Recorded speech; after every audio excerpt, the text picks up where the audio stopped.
Welcome to Era of Blank Sky Developers. The bright future of the web developers just behind a click away.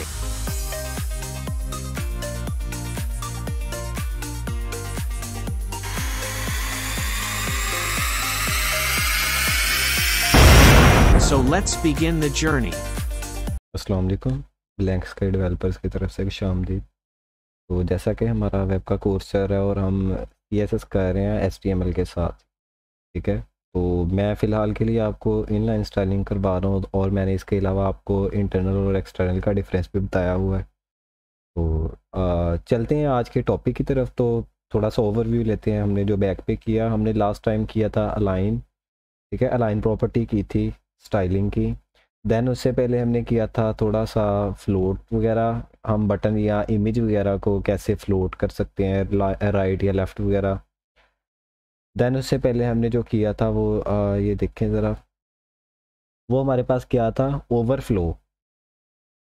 Overflow क्या था, हमने बताया था कि अगर हमारे पास एक कंटेनर है, उससे कोई चीज़ बाहर जा रही है तो उसको कंट्रोल कैसे करना है, वो हमने ओवरफ्लो किया। जस्ट फॉर एग्जांपल कि हमारे पास एक कैन है, उसके अंदर पानी है, हम भरते जा रहे हैं और वो गिरना शुरू हो गया, उसको कंट्रोल कैसे करना है, वो हमारे पास ओवरफ्लो कहलाएगा।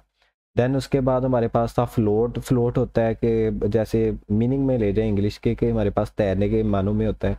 तो बटन या फिर इमेज वगैरह को हमने लेफ़्ट और राइट कैसे लेके जाना है, वो हमारे पास होता है। देन उसके बाद हमारे पास था अलाइन। अलाइनमेंट हमने कैसे चेंज करनी है। तो ये मैंने आपको पहले भी टॉपिक करवाया था, पिछले लेक्चर से पहले भी एक बार, जिसमें हमने एक कंटेनर को या फिर एक डिव को जो है ना, हमने विड्थ दे दी 50% वगैरह, और उसको मैंने मार्जिन दे दिया ऑटो। इससे उसकी अलाइनमेंट क्या होगी, सेंटर होगी थी पूरी स्क्रीन के। तो जो आज का हमारा टॉपिक होगा इंशाल्लाह, उसके अंदर हम जो है नेविगेशन बार बनाने जा रहे हैं एक, ठीक है। आज हम एक नेव बार बनाने की ट्राई करते हैं। तो उसमें भी मैं आपको जो है ट्राई करूँगा कि इनलाइन के अंदर लेके चलो, या फिर मैं शायद जो है एक्सटर्नल CSS की तरफ लेके चलो। तो एक्सटर्नल को हम पहले फ़िलहाल के लिए मैं यहाँ पे इसको अटैच कर रहा हूँ, साथ कमेंट किया था मैंने। तो एक्सटर्नल हमारी यहाँ पे पड़ी हुई है, ठीक है। तो इसके अंदर सारा कुछ कमेंट आउट है, ठीक है। तो नीचे चलते हैं हम। तो यहाँ पे आज हम हमारा जो टॉपिक होगा वो होगा नेव बार। तो नेव बार आप कैसे बना सकते हो। तो सबसे पहले आपके पास आउटर कंटेनर होता है, ठीक है। अगर मैं आपको लेके चलूँ सॉरी ब्राउज़र स्क्रीन के ऊपर, एम्प्टी है, ठीक है। तो नेव बार क्या होती है, यहाँ से लेके यहाँ तक हाइट होती है और विड्थ हमारी 100% होती है। तो उसके ऊपर हमारे पास डिफरेंट तरह के बटन्स होते हैं और हमारे पास यहाँ पे ब्रांड इमेज भी होती है, ठीक है। तो हमारे पास वो होती है नेव बार। तो अब उसको बनाना हमने कैसे है। तो सबसे पहले आपको पता है कि आउटर कंटेनर होता है। तो वो कंटेनर आप दो तरह का ले सकते हो, या डिव ले लो या फिर आप क्या कहते हैं, नेव ले लो, ठीक है। मैंने नेव ले लिया। नेव इसलिए मैं ले रहा हूँ कि जब आप करेंगे ना बूटस्ट्रैप, ठीक है, हमारे पास CSS का एक फ्रेमवर्क है, ठीक है। इंशाल्लाह इसके बाद CSS के बाद मैं उसी के ऊपर जाऊंगा और उसके बाद मैंने जावास्क्रिप्ट की तरफ जाना है, ताकि जावास्क्रिप्ट का उसके ऊपर हमारे पास यूज़ इतना नहीं होता। फिर क्या होगा, जब हम बूटस्ट्रैप कर रहे होंगे उसके अंदर कोई हमारे पास ऐसी फंक्शनैलिटी आएगी जो आपको थोड़ा सा कंफ्यूज करेगी कि ये कैसे परफॉर्म हो रहा है, तो वो हमारे पास जावास्क्रिप्ट की मदद से होगी। लेकिन हमने वहाँ पे कोई जावास्क्रिप्ट यूज़ नहीं की, ठीक है, क्योंकि बूटस्ट्रैप हमें ऑटोमेटिकली एम्बेड करके देता है उसके अंदर जावास्क्रिप्ट। जैसे नेविगेशन बार ले ली हमने, ठीक है, तो उसके अंदर हमें ऑटोमेटिकली जावास्क्रिप्ट उसने एम्बेड करके दी होती है। तो अभी फ़िलहाल के लिए तो हम कस्टम नेव बार बना रहे हैं, तो मैंने नेव ही लिया है, ठीक है। तो यहाँ पे आप डिव ले सकते हो। तो मैंने नेव ले लिया। नेव के अंदर आपको पता है कि कुछ चीज़ें हमारे पास होती हैं, जस्ट फॉर से कि मैंने अपना एक वेबसाइट ओपन की, ठीक है। तो हमारे पास नेव बार के अंदर क्या है, सबसे पहले तो हमारे पास जस्ट फॉर से कि मेरे पास आ गया है, यहाँ पे आपकी इमेज भी हो सकती है, ठीक है, आइकन किसी जो जिसे कहते हैं, या लोगो कह लें आपकी वेबसाइट का। अगर लोगो आपके पास अवेलेबल ना हो तो आप अकेला टेक्स्ट भी दे सकते हो एज एन आइकन या लोगो। उसके बाद पहला हमारे पास नेविगेशन बार का जो है ना लिंक आ चुका है, home, second about us, contact, last पे कैटेगरी, ठीक है, सर्च है, और उसके बाद ये तो थोड़ा सा एडवांस है, जिसमें हमारे पास शॉपिंग कार्ट वगैरह आ गई, लॉगिन और साइन अप आ गए। तो ये हमने कैसे एम्बेडिंग करनी है, तो सबसे पहले देखें कि हमारे पास आउटर कंटेनर है, तो हम इसी को ही मतलब कि ना करते हैं थोड़ा सा। ये तो हमारे पास जो है ना बूटस्ट्रैप की मदद से बनी हुई है, लेकिन हमने जो है ना ट्राई करनी है कस्टम के साथ बनाने की। तो सबसे पहले हमारे पास आउटर कंटेनर है, ठीक है, आउटर कंटेनर आ चुका, इसको स्टाइल हम दे रहे हैं, ठीक है। इसकी जो विड्थ है हमारे पास, तो यहाँ पे मैं विड्थ जो है फ़िलहाल के लिए, आपको पता है नेविगेशन बार की विड्थ हमेशा 100% होती है, ठीक है। तो फ़िलहाल के लिए आपको यहाँ पे कोई भी इफेक्ट नज़र नहीं आएगा, क्योंकि हमने ना कोई बैकग्राउंड कलर दिया ना कुछ। और हाइट जो है यहाँ पे मैं जस्ट फॉर से के मैं 100 पिक्सल दे के देखता हूँ, ठीक है। देन उसके बाद हमें बैकग्राउंड कलर चाहिए, तो मैं बैकग्राउंड जो कलर दे रहा हूँ वो मेरे पास यहाँ से मैं कलर पिक कर रहा हूँ, ठीक है। लाइव वेबसाइट के लिए आपके पास कलर पिकर होता है, ये एक कलर ज़िला के नाम से आपके पास ये गूगल की एक्सटेंशन है क्रोम की, ठीक है। तो आप इसे ऐड कर लें, तो यहाँ से आप इनके पैनल से भी कलर पिक कर सकते हैं और लाइव पेज से भी। तो मैं लाइव पेज से कलर पिक कर रहा हूँ, तो यहाँ पे लाया तो देखें मुझे सजेशन दे रहा है, सिर्फ क्लिक करेंगे आप यहाँ पे तो ऑटोमेटिकली यहाँ पे कलर हो चुका है कॉपी। मैं वापस आ रहा हूँ, यहाँ पे लाने के बाद मैंने सिर्फ पेस्ट किया, ठीक है, और यहाँ पे जाने के बाद मैंने रिफ़्रेश किया, देखें अभी फ़िलहाल के लिए मेरे पास जो है जो है ना काफ़ी ज़्यादा विड्थ हाइट हो चुकी है। हाइट मैं यहाँ पे 50 पिक्सल कर रहा हूँ, तो 50 मेरे पास आ चुकी है इतनी। अगर 50 की बजाय भी मैं अगर चले 50 काफ़ी है, बट 45 इनफ होगी। देन उसके बाद मेरे पास देखे कि यहाँ से भी पैडिंग है या मार्जिन हो सकता है, मार्जिन यहाँ से भी है और यहाँ से भी है। तो मार्जिन को मैं क्या कर रहा हूँ, यहाँ पे मार्जिन 0 पिक्सल, ठीक है, और यहाँ पे साथ में पैडिंग भी 0 कर रहा हूँ, ठीक है। तो फिलहाल के लिए हमारे पास आउटर कंटेनर था, तो इसलिए हमारे पास ये ऐसा आ चुका है। तो अगर मैं इसको क्या कहते हैं, ठीक है, आ चुका है हमारे पास। अब इसके बाद इसके अंदर वाले हमारे पास कंटेंट कैसे आने हैं, वो बटन्स जिसे कह लें आप, ठीक है। हमारे पास फर्स्ट ऑफ ऑल ये हमारे पास एक है, देन उसके बाद ये असल में ना एडवांस है थोड़ा सा हमारे पास, पता क्यों, इसके अंदर हमारे पास ना वो लगे हुए हैं कॉलम्स, ठीक है, इसके अंदर हमारे पास कॉलम्स यूज़ हुए हैं। तो कॉलम हमारे पास जो है ना बेस्ट वे होता है कि हम बूटस्ट्रैप के कॉलम्स यूज़ करें। तो इंशाल्लाह जब हम बूटस्ट्रैप यूज़ करेंगे तो उसके अंदर हम कॉलम यूज़ करेंगे। तो फ़िलहाल के लिए मैं आपको यही सिर्फ करवा रहा हूँ कि सिंपल इसमें कैसे नेविगेशन बार बना सकते हैं। तो चले आगे। तो इसके अंदर हमारे पास जो है आपने जो लगाने होते हैं, तो मतलब कि बटन्स बनाने हैं या फिर नेव बार के अंदर आपने लिंक्स बनाने हैं, वो आपने यूएल के अंदर बनाने हैं, ठीक है। यूएल भी बना सकते हो, और आप हमारे पास जो होता है ना ओएल ऑर्डर लिस्ट, आप उसके साथ भी बना सकते हो। तो मैं ये क्यों बना रहा हूँ, तो इसका इफेक्ट मैं आपको दिखाऊंगा। तो फर्स्ट मैंने लिस्ट आइटम बनाई है होम, ठीक है, बट आपको पता है कि वो क्लिकेबल होते हैं, तो यहाँ पे एंकर टैग लगेगा, और यहाँ पे मैंने कह दिया होम है मेरा, और होम के लिए मैं करंटली स्टार्ट ही यूज़ कर रहा हूँ, start.html, ताकि इसी पेज पे रीडायरेक्ट कर जाए। तो मेरी पहली लिस्ट आइटम ये आ गई। तो दूसरी लिस्ट आइटम मैं करंटली दे रहा हूँ हैश के साथ, क्योंकि मेरे पास और पेज नहीं बना, या फिर abc.html दे लेता हूँ, abc.html, और यहाँ पे मैंने कह दिया अबाउट पेज है ये मेरा, ठीक है। थर्ड मैं लिस्ट आइटम दे रहा हूँ, उसमें एंकर टैग लगा रहा हूँ, ठीक है, और यहाँ पे मैंने दे दिया हैश, और ये मेरा कॉन्टैक्ट पेज है। कॉन्टैक्ट अकेला कह लें या फिर कॉन्टैक्ट अस भी कह सकते हैं आप, ठीक है। वापस जा रहा हूँ, मैं रिफ्रेश कर रहा हूँ, तो देखें मेरे पास करंटली आप कहेंगे कि ठीक से नज़र नहीं आ रहा, ठीक है। तो इस पर हमने इफेक्टिंग डालनी है अभी। तो देखें आपके पास ये एक तरतीब में आ चुके हैं। तो इसको आपको पता है कि हमारे पास इन लाइन लाने के लिए मैंने आपको एक प्रॉपर्टी बताई थी, ठीक है, स्टाइलिंग। तो वो क्या थी, तो यहाँ पे मैं डिस्प्ले इनका कर रहा हूँ फ्लेक्स, रिफ्रेश किया, तो आपको पता है कि यहाँ पे वर्क नहीं कर रहा। क्यों नहीं कर रहा, देखें हम जो है ना एक्सटर्नल को जो है ना फ्लेक्स बना रहे हैं, लेकिन आपको पता है इसके अंदर हमारे पास जो है वो यूएल भी तो यूज़ हो रहा है ना। अगर ये पेरेंट है तो लिस्ट आइटम को हम इन लाइन लाना चाह रहे हैं, फ्लेक्स बनाना चाह रहे हैं, तो आपको पता है कि ये इसका पेरेंट है, तो हम किसको ये वाली प्रॉपर्टी देंगे? तो हमने यूएल को ये वाली प्रॉपर्टी देनी है। तो यहाँ से फ़िलहाल के लिए मैं ये कर रहा हूँ रिमूव, आपने जाना यूएल के अंदर, ठीक है। फाइल दिया, यहाँ पे मैंने कह दिया डिस्प्ले मुझे चाहिए फ्लेक्स, ठीक है। तो यहाँ पे जाने के बाद मैंने किया है रिफ्रेश, तो करंटली आपके पास ये आ चुका है, ठीक है। तो अब क्या करना है आपने, आपको पता है कि ये देखिए होम के साथ ही ये जुड़ा हुआ है। तो आपने क्या करना है, अब लिस्ट आइटम हमारे नैब के अंदर यूएल है, यूएल के अंदर हमारे पास लिस्ट आइटम्स हैं, स्टाइल के अंदर जाएं, ठीक है। अब मैं इन लाइन के साथ साथ एक्सटर्नल सीएसएस भी यूज़ कर रहा हूँ। तो क्या करना है हमने, मैंने कहा कि नैब के अंदर मेरे पास यूएल है, यूएल के अंदर हमारे पास लिस्ट आइटम्स हैं, तो उन सबको पैडिंग कह लें या मार्जिन कह लें, मैंने मार्जिन दिया लेफ्ट साइड से, ठीक है, 20 पिक्सल का। जाके मैंने रिफ्रेश किया, सॉरी मार्जिन पैडिंग,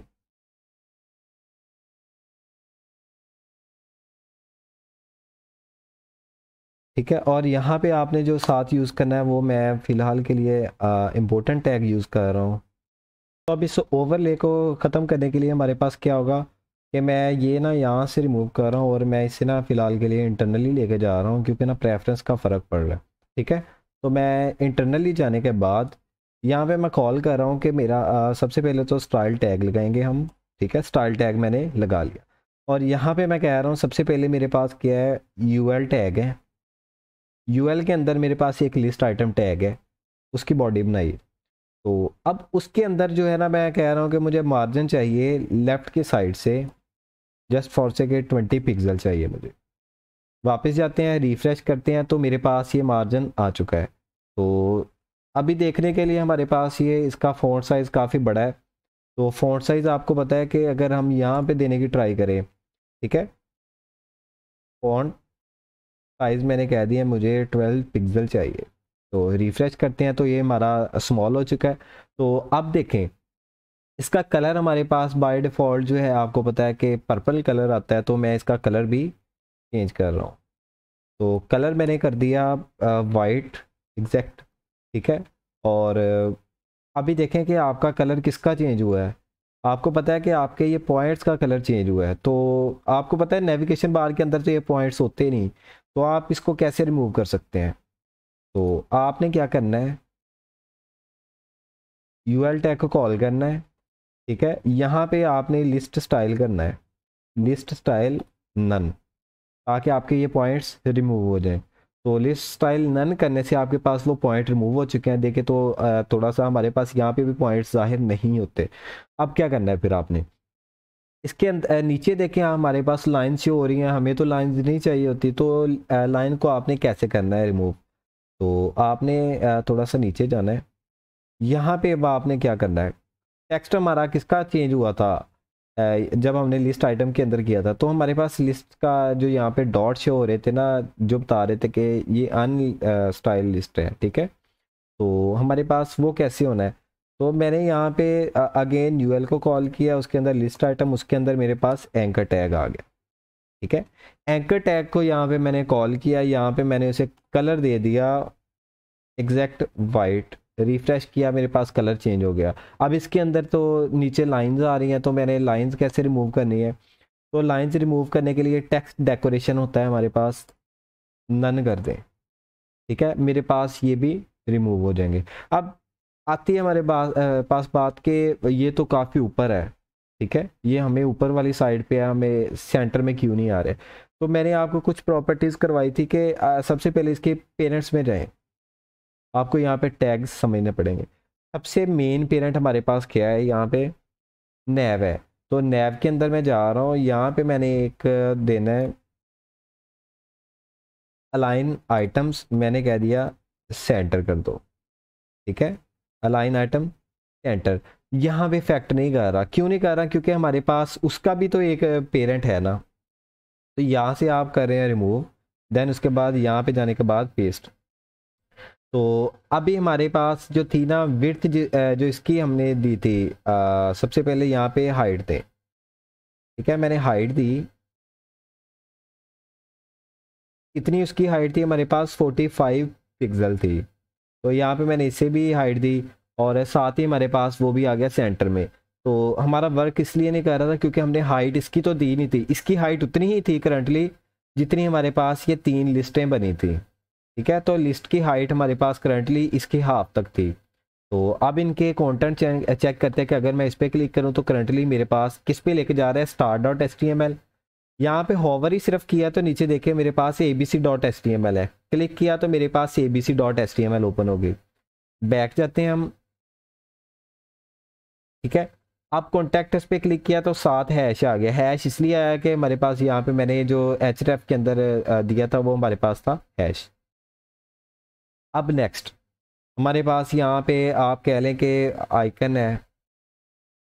ठीक है, आपने यहाँ पे कहा कि मेरे पास यहाँ पे हो सकता है लोगो हमने यूज़ करना, तो लोगो के लिए क्या, तो हमने लिस्ट यूएल के अंदर ही देना है। लिस्ट आइटम मैंने दे दी, इमेज दे दी। ठीक है, तो इमेज के अंदर हमारे पास करंटली यहाँ पे तो कोई इमेज अवेलेबल नहीं है, तो यहाँ पे ऑनलाइन में जा रहा हूँ, FB आइकन। तो यहाँ से मैंने करंटली बस इससे कॉपी किया। कॉपी इमेज एड्रेस करना है आपने, कॉपी इमेज नहीं करना क्योंकि हमें एड्रेस चाहिए, इमेज नहीं चाहिए। ठीक है, यहाँ पे मैंने इसे कर दिया पेस्ट, शायद ये वर्क ना करे क्योंकि एड्रेस ठीक से कॉपी नहीं हुआ। तो हमारा ये काफ़ी ज़्यादा ही मतलब ना बड़ा हो चुका है। तो दूसरी चीज़ क्या कर सकते हैं आप, अगर मैं यहाँ पे इसका ओवरफ्लो प्रॉपर्टी लगाऊं तो ओवरफ्लो मैंने कह दिया हिडन, रिफ्रेश किया, देखिए हमारे पास अच्छा नहीं लग रहा। क्यों नहीं लग रहा, क्योंकि मैंने ओवरफ्लो तो इसका ख़त्म कर दिया है। तो अब आपने करना क्या है, तो इसका मेन मकसद ये नहीं होता कि ओवरफ्लो आप यहाँ पे यूज़ करें। आपने जाना है इमेज जहाँ पे टैग लगाया हमने उसके ओपनिंग में। अच्छा, आल्ट एट्रीब्यूट हमारे पास एसईओ के लिए बहुत ज़्यादा इंपॉर्टेंट होता है, तो आपने आल्ट एट्रीब्यूट के अंदर भी देना है। FB लोगो मैंने कह दिया। तो हमारे पास जब हम रियल टाइम वेबसाइट बनाते हैं तो हमारे पास एक इमेज के अंदर लाजमी आल्ट एट्रीब्यूट होना चाहिए ताकि हम बता सकें हमारे ब्राउज़र को भी कि हमारे पास यहाँ पे इमेज कौन सी है। सम टाइम होता है कि यूज़र का नेट ठीक नहीं होता, तो हमारे पास ये इमेज का एट्रीब्यूट जो है ना वो वर्क नहीं कर रहा था, लेकिन उसके जगह पे हमारे पास आल्ट एट्रीब्यूट वर्क करता है। तो इसके यहाँ पे इन लाइन जाने के बाद मैंने स्टाइल लगाया। ठीक है, स्टाइल इज इक्वल टू, यहाँ पे मैंने कह दिया इसकी विड्थ कर दो। मेरे पास विड्थ कितनी थी, इसकी विड्थ मैंने दे दी 30 पिक्सल और साथ ही मैंने हाइट भी दे दी। सॉरी, हाइट मेरे पास आ गई 20 पिक्सल, क्योंकि मुझे पता है कि आइकन जो मैंने कॉपी किया है यहाँ से वो मेरे पास स्क्वायर शेप है, तो 20x20 परफेक्ट रहेगा। तो हमारे पास ये ऐसा आ चुका है। तो ठीक है, तो हमारे पास इस पर क्लिक करने से अभी कुछ नहीं होगा, क्यों, क्योंकि हमने इस पर तो नहीं ना एंकर टैग लगाया। तो एंकर टैग यहाँ पे अगर लगाएं तो ये हमारा वर्क करेगा एज ए लोगो कह लें आप। ठीक है, तो ये हमारे पास आ चुकी है एक नेव बार। लेकिन आपको पता है यहाँ पे हमारे पास ये एक सर्च बार भी होती है, तो सर्च यहाँ पे सर्च आइकन हमने बनाना हो तो हम कैसे कर सकते हैं। फिलहाल करंटली हम लिस्ट आइटम के साथ ही चल रहे हैं। ठीक है, लिस्ट आइटम के अंदर जो है मैंने फॉर्म बनाया। एक्शन को फिलहाल के लिए रिमूव करें, ये हमारा यूज़ होगा जब हमने एक पेज से डाटा दूसरे पेज पे सेंड करना हो। तो फॉर्म के अंदर जो है मैं करंटली यूज़ कर रहा हूँ, आपको पता है इनपुट फील्ड्स होती हैं। तो यहाँ पे इनपुट टाइप मैंने टेक्स्ट दी, उसके बाद मैं अपनी ब्राउज़र की स्क्रीन पे जा रहा हूँ, मैंने रिफ्रेश किया तो मेरे पास एक सर्च बॉक्स आ चुका है।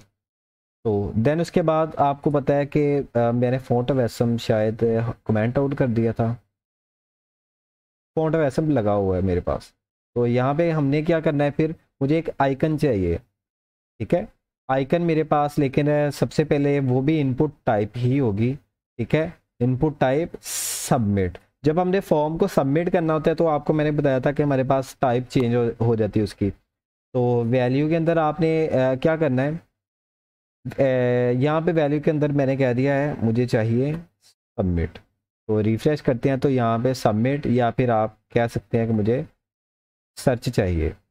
ठीक है, तो देखिए अगर मैं यहाँ पे क्लिक करूँगा तो मेरे पास सबमिट हो रहा है। ठीक है, क्योंकि ये देखें जब हमारे पास ये आ जाता है ना क्वेश्चन मार्क, इसका मतलब है कि कोई हमारे पास ना यूआरएल के अंदर कोई डाटा एम्बेड हुआ है। तो जस्ट फॉर से कि मैं यहाँ पे कह दूं कि हेलो का मैंने, उसके बाद मैंने यहाँ पे ना सर्च किया, तो सर्च करंटली हमारे पास सबमिट का वर्क कर रहा है, लेकिन हमने कोई भी फॉर्म के ऊपर कोई भी टैग वगैरह नहीं लगाया, ना कोई एक्शन लगाया है कि मुझे इसी पेज पे चाहिए या कहाँ पे चाहिए। ठीक है, तो वो जब हम करेंगे ना PHP, तो वहाँ पे मैं आपको साथ साथ करवाऊंगा। तो फॉर्म के अंदर हमारे पास इनपुट आ गई, तो इनपुट के अंदर आपको पता है कि कोई ना कोई प्लेस होल्डर भी होता है। तो प्लेस होल्डर मैंने कह दिया ट्राई सर्चिंग। तो ज़्यादातर हमारे पास यही यूज़ होता है, ट्राई सर्चिंग। यहाँ पे मैंने समथिंग लिखा, उसके बाद मैंने सर्च किया, तो हमारा सबमिट होगा नेक्स्ट किसी पेज के ऊपर। तो सबमिट आपको पता है कि अगर मैं बाहर करूँ यहाँ पे, तो मेरा लाइन ब्रेक होगी, ये कभी भी सबमिट का वर्क नहीं करेगा। क्यों? क्योंकि हमारा ये फॉर्म टैग के बाहर आ चुका है। तो हमेशा आपने इनपुट जितनी भी वैल्यूज़ करवानी है वो सारी की सारी हमारी फॉर्म टैग के अंदर होंगी। तो आपको समझ आ गई कि हमारे पास नैव बार ऐसे वर्क करती है। तो अगर हम यहाँ पे वर्क करने की कोशिश करें, ट्राई करें कि हमारे पास क्या ये फ्लोट राइट होगी, तो मैंने कहा फ्लोट कर दो इसे राइट साइड पे।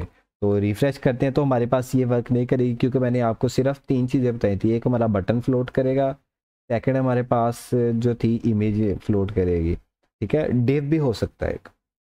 तो हमारे पास यहाँ पे ये वर्क नहीं करेगा, तो इसलिए हमारे पास यहाँ पे जो नैव बार बनाने के अंदर जो यूज़ होते हैं एट्रीब्यूट्स, वो हमारे पास जो होते हैं ना वो दूसरे बूटस्ट्रैप के अंदर यूज़ होंगे। तो ये थी हमारे पास नैव बार।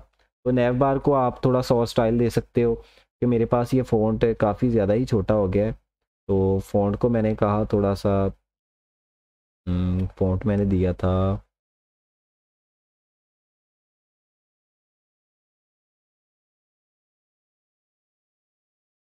फ़ॉन्ट साइज़ मैंने यहाँ पे दिया था, चले मेरे ख्याल से वो शायद रिमूव हो गया या मुझे याद नहीं है।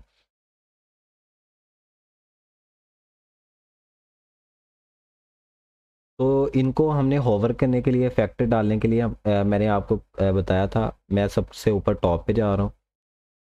तो यहाँ पे हमने करना क्या है अब, तो यहाँ पे स्टाइल के अंदर ही मैं कह रहा हूँ कि मेरे पास जो एंकर होगा, ठीक है, ए टैग, उसको होवर करने के बाद उसका बैकग्राउंड कलर जो होगा मेरे पास, ठीक है, बैकग्राउंड कलर जो है मेरे पास वो चेंज होगा। लेकिन किस में चेंज होगा, यहाँ से मैं कलर फैक्टर उठा रहा हूँ, ठीक है, इसके पैनल से अब मैं सेलेक्ट करूँगा कलर।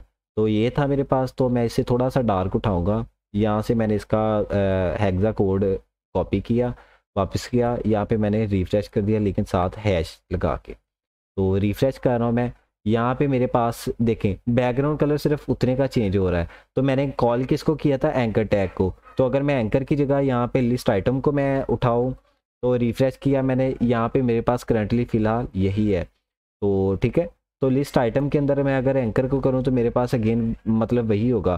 तो यहाँ पे हमारे पास एक पूरा सेक्शन, ये जो है ना हमारे पास नैव बार बनी, यहाँ पे एक ये हमारे पूरा सेक्शन है, डिव कह लें आप, ठीक है। तो इसमें हमारे पास लिस्ट आइटम्स वर्क नहीं कर रही हैं। तो लिस्ट आइटम हमारे पास जितनी हमने विड्थ दी थी वो उतनी की उतनी है। तो ठीक है, तो इसको होवर करेंगे तो हमारे पास बैकग्राउंड कलर चेंज हो रहा है, तो नहीं आ रही समझ, तो देखें थोड़ा सा जूम, ठीक है, इसका बैकग्राउंड कलर चेंज, इसका चेंज, इसका चेंज, ठीक है। तो हमारे पास फॉर्म का जो बाय डिफ़ॉल्ट होता है, जब हम उसके अंदर क्लिक करते हैं तो वो हमारा जो है ना जो हमारे पास एक्टिव होता है ना, तो वहाँ पे हमारे पास देखे बॉर्डर ब्लैक आ चुका है। तो अगर मैं यहाँ पे बाहर क्लिक करूँ तो हमारे पास कोई भी एक्टिव बॉर्डर नहीं है। तो यहाँ पे एक्टिव किया, उसके बाद आप ट्राई सर्च कर सकते हैं। तो ये था हमारा आज का नैव बार। तो इंशाल्लाह जो इसको बेहतर बनाने की कोशिश करेंगे, वो जब मैं आपको बूटस्ट्रैप करवाऊंगा उसके अंदर मैं आपको बहुत अच्छी नैव बार बनानी भी सिखाऊंगा। और नहीं बनाई टेम्पलेट्स जो है हमारे पास, अगर वो आपने यूज़ करनी है, उनको कस्टमाइज़ करना है, वो कैसे करना है, वो भी इंशाल्लाह आपको बताऊँगा। तो तब तक के लिए अल्लाह हाफिज़। तो जुड़े रहिएगा हमारी नेक्स्ट वीडियो के साथ, उसमें हम नेक्स्ट टॉपिक कवर करेंगे। Thank you for watching. Don't forget to like, comment, and subscribe our channel.